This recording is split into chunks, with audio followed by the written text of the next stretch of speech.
Where did Lee's army retreat to after the Petersburg Breakout attempts? Have you ever wondered what happened to General Robert E. Lee's Army of Northern Virginia after the Petersburg Breakout attempts? On April 2, 1865, Union forces successfully broke through the Confederate lines, forcing Lee to make a critical decision. That night, Lee ordered a retreat from both Petersburg and Richmond. The situation was dire, and he needed to act quickly to save his army. Lee's initial plan was to move westward toward Amelia Court House. This location was vital for resupplying his troops and regrouping with other Confederate forces in North Carolina. The retreat was not just a simple march. It was a strategic withdrawal aimed at avoiding complete destruction by the pursuing Union forces under General Ulysses S. Grant. As Lee's army moved, he communicated with Confederate President Jefferson Davis about the necessity of abandoning their defensive positions.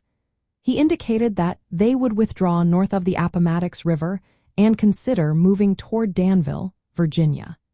This route was intended to keep the army intact while seeking new supply lines. The retreat lasted about a week, during which Lee's forces faced constant pressure from Union cavalry and infantry. Major General Philip Sheridan and his cavalry were relentless in their pursuit, aiming to intercept Lee's movements. Unfortunately for Lee, they succeeded in blocking his path at Appomattox Court House, a small village in Virginia. By the time Lee reached Appomattox Court House, his army was surrounded. With no valuable means of escape or reinforcement, he was left with little choice. On April 9, 1865, Lee surrendered to Grant, marking the end of major Confederate resistance in the eastern theater of the American Civil War.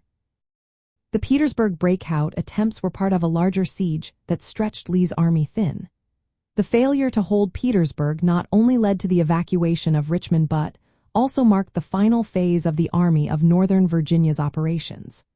After the Petersburg Breakout attempts, Lee's army retreated westward toward Amelia Court House and ultimately to Appomattox Court House, where they surrendered.